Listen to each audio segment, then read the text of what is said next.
Am I the drama? I don't think I'm the drama. Maybe I am. Am I the villain? A mother determined to get answers about her daughter's death leads to a major break in this already closed case. A confession from her killer. Picture a perfect life, a vibrant online world full of smiles, family moments, and messages of hope, a community of hundreds of thousands cheering you on. But what if that flawless image hid a dangerous secret, a silent threat growing in plain sight? What if the brightest smiles concealed the deepest shadows, leading to an unthinkable end? This is the story of a life lived online, and a truth concealed offline, a story that begins not with a grand public gesture, but with a horrifying discovery in a quiet Antioch, Tennessee home, a discovery that tore through a loving family and ignited a desperate fight for answers, a fight against a reality carefully constructed to deceive. This narrative digs into the complexities of relationships, where appearances can betray and trust becomes a weapon. It's a journey into the lengths a mother will go to uncover the truth, when an official ruling attempts to bury it forever. We're about to explore a case that proves some of the most dangerous situations are those we never see coming, hidden behind closed doors. Welcome to True Crime Footprint, where we unveil the darkest mysteries and the most chilling true crime tales. If you crave real-life crime stories that will keep you on the edge of your seat, you are in the right place. Kindly subscribe to this channel and turn on the notification bell, so you never miss any of our new stories. Your support keeps these stories alive. The woman at the heart of our story, April Holt, wasn't just a name, she was a vibrant presence. A bright light for over 200,000 people online. She built a world of positivity. Her TikTok, known as April_H, was full of messages about faith, family, and lifting others up. She championed manifestation, teaching people to believe in their best lives.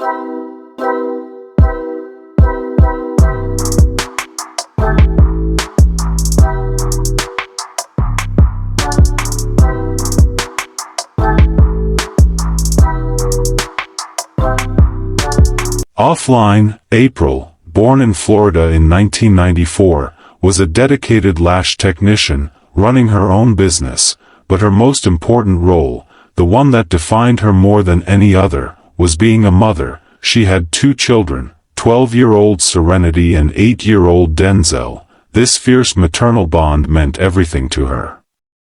Her mother, Jamie Dickerson, knew April deeply. They shared a close connection, and Jamie understood April's every conviction, especially her love for her kids. April's husband, Donovan Holt, was often part of this online story too. Their relationship, as seen by her followers, appeared loving, supportive, a true partnership. It was a picture of happiness that contributed to April's widely shared life. This was the outward story, the beautiful facade everyone saw.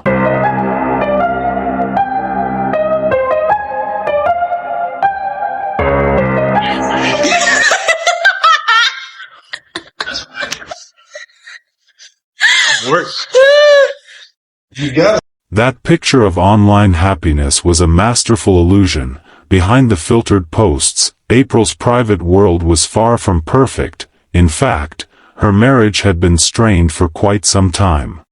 Back in 2021, they'd even separated, a clear sign of deep-seated issues already present.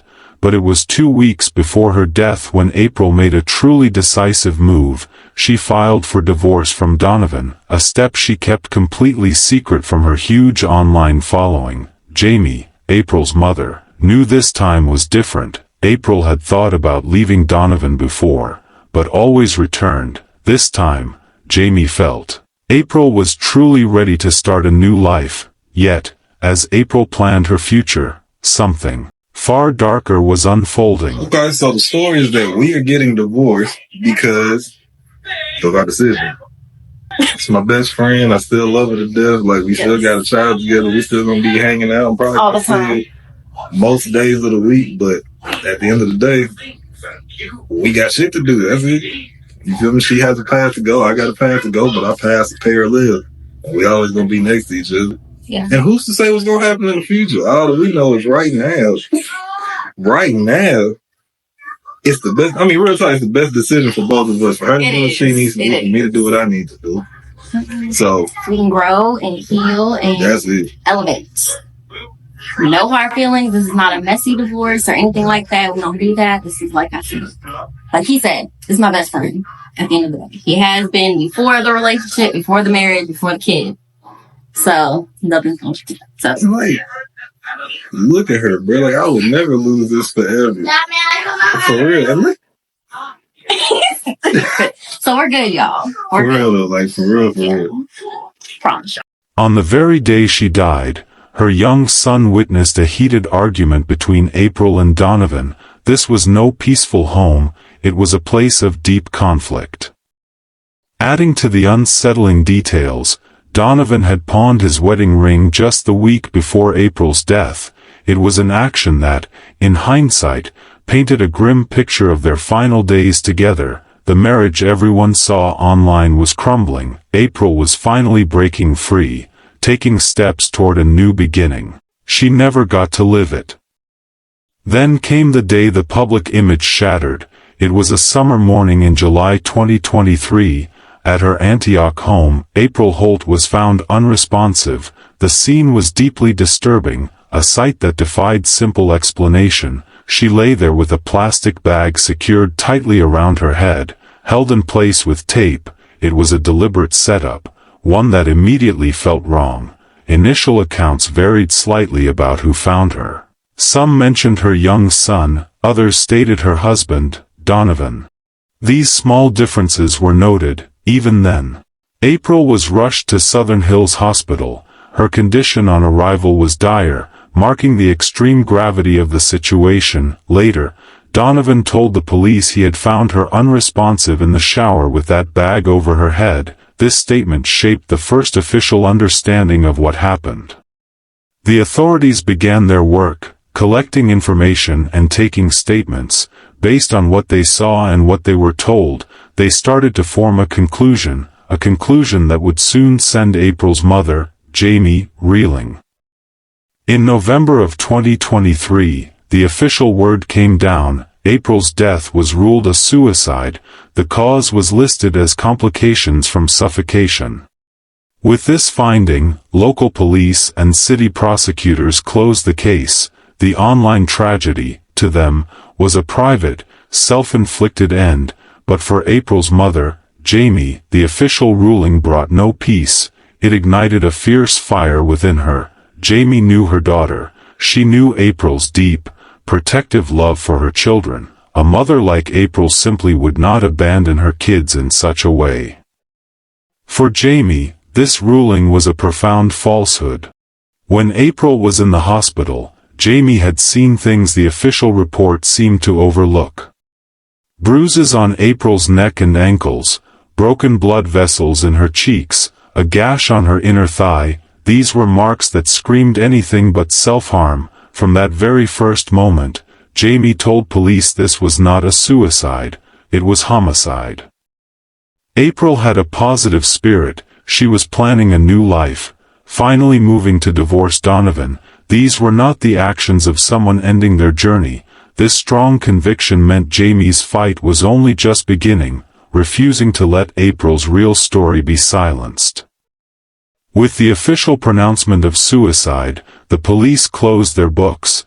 But for Jamie, April's case was just opening. She knew in her heart the authorities had it wrong, and she would not let it rest. Her immediate disbelief hardened into a fierce resolve. Jamie started pushing back, hard. She reached out to anyone who would listen, demanding meetings with prosecutors and police. When her initial calls felt unheard, she escalated. She filed official complaints, forcing the Metro Nashville Police Department to launch an internal investigation into how they had handled April's death.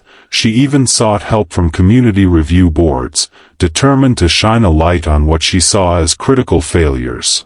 On July 28th, she woke up, drank her coffee, journaled as usual, enjoying her peaceful morning, hugged and kissed her 7-year-old son Denzel, and her husband then went into the bathroom and began to argue and fight. My 7-year-old grandson put his ear to the door and heard his parents fighting, and he looked underneath to see both of their feet. He then listened some more, but he couldn't understand what they were saying, and so he then ran to his room. His dad shortly after came into his room, and he got him dressed and he fed him. And he then had him go check on his mom. He asked him to go check on his mom. 911 was then called. We got to the hospital, and she had no brain function and no blood flow to her brain. We did not find out about the bag, which was not disclosed to us, for over 6 hours. In that time, her husband had went back to the apartment 2 times, not knowing I don't know what he was doing there. On July 31st of 2023, my daughter was pronounced dead, and I want justice. Jamie had observed unsettling things herself. She remembered Donovan's strange agitated behavior at the hospital, how he let her make all the medical decisions, and his peculiar tone on the phone. Then there was her grandson's account, the argument between April and Donovan on that very last day. Jamie had given this information to the police early on, but it seemed to go unheeded. She vowed to find the truth herself. For months, Jamie spent countless hours poring over every document she could get her hands on. Police reports, April's autopsy details. She was looking for gaps, for inconsistencies, for anything that didn't fit the picture of suicide. She was a mother on a mission, refusing to let her daughter's story be wrongly told. As Jamie pored through documents and pushed for answers, the official story of April's death began to show its weakness. The facts Jamie uncovered, or simply insisted be re-examined, started creating real doubt. First, there were the physical marks on April herself. Jamie had seen clear bruises on her daughter's neck and ankles, a cut on her thigh, and burst blood vessels in her cheeks. These were severe injuries, yet they seemed downplayed or missing from the initial autopsy report. Jamie kept pointing this out, forcing a closer look at the details. Then, there was Donovan's strange financial move. Just a week before April died, he had pawned his wedding ring. It felt like an odd, desperate act for a supposedly happily married man, especially so close to such a tragedy. This detail, too, stood out to Jamie as something that simply didn't add up, and the argument April's son witnessed, that heated fight between his mother and Donovan on the day she died. This crucial piece of information, provided by Jamie, directly contradicted any idea of a peaceful household leading up to her death. Jamie's relentless quest for the truth, for every overlooked detail, was slowly but surely forcing open the case that everyone else wanted closed. Jamie's persistence finally cracked the case wide open. From the internal police investigation, the one she had forced into existence, came a detailed report. Within its pages lay the absolute proof, the truth that could no longer be ignored. The critical evidence came from the very items found with April. The plastic bag and the tape wrapped around her head. Forensic tests had been done, and the results were clear, chillingly precise. The only fingerprints found on both the bag and the tape belonged to one person, Donovan Holt. This was the smoking gun. It wasn't April's fingerprints, or anyone else's, just Donovan's. This scientific fact directly connected him to the means of her death. It made the idea of April ending her own life virtually impossible. For months, Jamie had been told April died by suicide, but this evidence shouted the opposite. They closed April's case. DA and everybody agreed to close it. I got up, marched out of that room, and I said, I'm not done. I'm going to keep investigating. A mother's gut feeling, now backed by undeniable science. The truth was no longer a question mark. It was starkly clear. With the fingerprint report in hand, Jamie wasted no time. The proof was clear, and she knew exactly what to do next. She confronted Donovan directly, sending him a screenshot of that damning report page, the one showing his prints on the bag and tape. The message was unmistakable. Jamie gave him a choice. What led you to believe that Donovan killed April and it was suicide? I knew that April was unhappy. I knew that she requested a divorce 2 weeks prior, and then she was dead 2 weeks later. Dickerson spent months doing her own investigation after she says police refused to believe her. This is the first autopsy stating that she had put the bag over her head and that it was died. The key piece of evidence is this. Only Donovan Holt's fingerprints were found on the bag and tape. That is when I confronted him and he confessed to me. And so that is when I went to the police. Metro detectives questioned the husband and got a confession. Holt was arrested in Texas last week. He's charged with reckless homicide, false reporting, and tampering with evidence. The autopsy report has been amended to reflect the cause of death as homicide instead. I feel like they've failed my family. I have had to fight at the same time as grieve my daughter. Tell her the truth, confess what he did to April, or she would take the evidence straight to the cold case unit. The weight of that ultimatum broke him. Donovan called Jamie, and over the phone, the horrifying confession Jamie had known was true finally spilled out. He admitted to strangling April. He then described how he moved her body to the shower, staging the entire scene with the plastic bag and tape, all to make it look like she had taken her own life. This chilling admission confirmed a brutal reality. Appearances can be dangerously deceptive, and those closest to us can hide the most profound dangers. This is a vital lesson in recognizing the true nature of toxic relationships. Crucially, Jamie had the foresight to record every word of this call. Armed with Donovan's recorded voice, she immediately contacted the police. The evidence was irrefutable. A new, full investigation was launched. Later, Donovan also confessed to police detectives in Texas, admitting he was responsible for April's death. During his confession to the police, Donovan offered a controversial explanation. He claimed April's death was accidental, occurring during a sex act. This claim would surface again later in court, but for the authorities, the truth was now clear. The official cause of April's death was changed to strangulation. The manner of her death was reclassified from suicide to homicide. Jamie's relentless fight had brought the truth out into the light.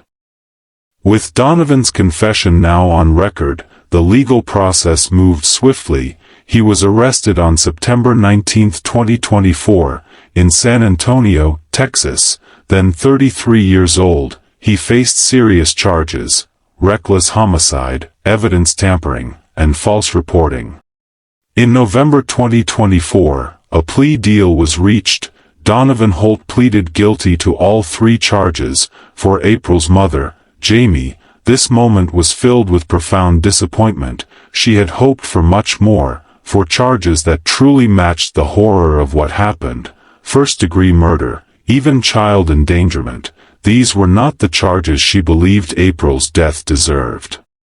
Reports suggested the district attorney's office had even objected to this plea deal, but the judge ultimately allowed it to proceed. Then, on February 18, 2025, the sentence was handed down: 2 years in prison, followed by 8 years of community corrections. Consider the contrast. Donovan admitted to strangling April, then staging the scene to make it look like suicide, yet, the legal outcome resulted in a plea to reckless homicide and a short prison term. While some might see this as a legal resolution, for Jamie, it fell far short of true justice. This outcome highlights a painful reality. The consequences for harm within toxic relationships often don't reflect the full devastation they cause. Jamie's promise to April, to keep fighting, was certainly not broken by this. Even after the courtroom silence, the true fight for April continued. For Jamie, moving forward meant dedicating herself to her daughter's children. Her main focus became caring for them, actively seeking full custody of April's young son, Denzel. But Jamie's efforts stretched beyond her own family. She sought to turn deep sorrow into meaningful support for others. She launched a GoFundMe, April Holt's murder family support, raising over $7,000 to help the children and, crucially, to fund a powerful new initiative. Jamie is building a grief center in April's name, Grieve With Me. This nonprofit space will offer free grief counseling, youth groups, art therapy, and even camps. It's a place where healing can truly begin for those affected by loss, a testament to overcoming the deep wounds left by toxic situations. Jamie's advocacy also reached further, into the very system that had initially failed her. She's working to establish a new state law, hoping to simplify the justice process for other families caught in similar tragedies, and her personal quest for April isn't over. Jamie still pushes for Donovan Holt's charges to be upgraded to first-degree murder, believing April deserves that fuller measure of justice. April's story, once hidden behind online filters, now shines as a beacon, her memory fuels a powerful movement for awareness and support, a living legacy proving that even from the darkest places, a mother's love can create lasting, positive change for many. April Holt's story stands as a chilling reminder. The perfect lives we glimpse online can conceal the darkest secrets, a profound silence hiding genuine danger. She appeared to have it all, but beneath that public persona, April was a victim of severe domestic violence. Her life, vibrant and full of promise, was taken by the very person who was supposed to protect her. This case powerfully illustrates why we must look beyond initial appearances and demand complete, thorough investigations. The quick conclusion of suicide nearly buried the true facts. It took a mother's unwavering love and fierce determination to peel back the layers of deception and bring April's true story to light. Jamie's journey from heartbroken mother to tireless advocate is a testament to incredible strength. While a conviction was secured and the truth revealed, the question of full justice lingers. For Jamie, the current outcome does not truly reflect the gravity of Donovan's actions, highlighting how the legal system sometimes leaves victims' families feeling their losses are not fully accounted for. Yet, April's life continues to shine. Her memory lives on through her beloved children and through Jamie's remarkable efforts with the Grieve With Me Center, a vital source of support born from unimaginable sorrow. This story calls out to us all, reminding us that behind any smile, challenges can exist, and the quiet signs of toxic relationships and domestic violence must never be ignored. We must stay alert, ready to offer help, because the most dangerous secrets often hide in plain sight. April's story is a powerful, undeniable lesson. Appearances can be deeply misleading, and the quiet shadow of domestic violence often hides in plain sight. If you or someone you know needs help, please reach out immediately. There are many resources available, ready to offer support and guidance. Jamie's fight for a deeper justice is far from over. What are your thoughts on the outcome of this case, on the charges and the sentence given to Donovan? Share your perspective in the comments below. Let us know what you think, and stand with Jamie as she continues her journey. Don't let April's powerful story fade away. Subscribe to True Crime Footprint now to uncover more hidden truths and learn vital lessons from real-life events. Make sure to hit that notification bell so you don't miss our next investigation, our next unmasking. Our hearts ache for April's family. Words feel inadequate, but please know you are held in deepest sympathy and prayers. May you find strength and comfort in memories of April. Thank you for watching, for your attention, and for joining us on this journey of reflection. Stay informed, stay vigilant, and above all, stay safe. See you on our next video.